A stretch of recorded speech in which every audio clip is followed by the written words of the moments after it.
tactile experience of book isn't something that can be precisely captured by strict academia. In visiting UW-Madison's special collections, we certainly learned quite a bit about handwritten manuscripts and printed books. However, we still have a more direct sense of wonder, of implicit respect for the manuscript.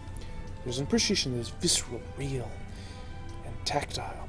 One might be able to appreciate the effort needed to make a printed book, but individual effort displayed by a manuscript is more forward, more obviously present.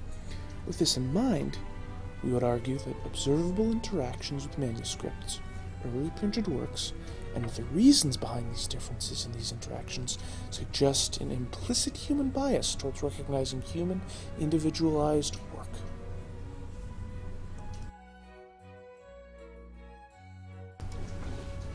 We can see evidence of this appreciation in the careful handling of the manuscripts in special collections.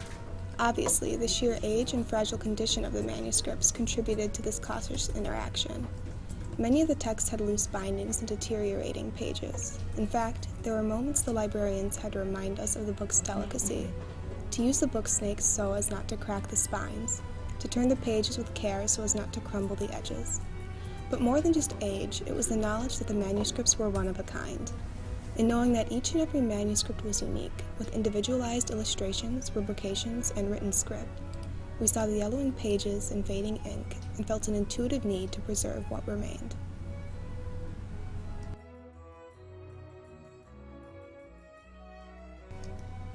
In comparison to the interaction with manuscripts, the interaction with the printed books in special collections was relatively lax.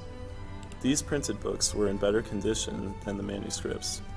Pages were intact, the script was legible, and there was hardly any weathering in the books. Furthermore, the layout of these books were similar to books that we read now. There were cover pages, clear breaks in chapters, woodcut pictures instead of illuminations, and page numbers at the top of each page.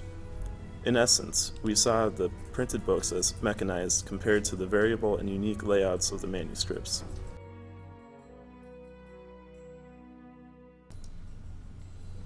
These differences in interaction are due to several reasons. First, the uniqueness of the scripts, parchment, bindings make the manuscript more relatable than the published works. This is especially true when it comes to the parchment, as you can easily see and feel the work that went into its production.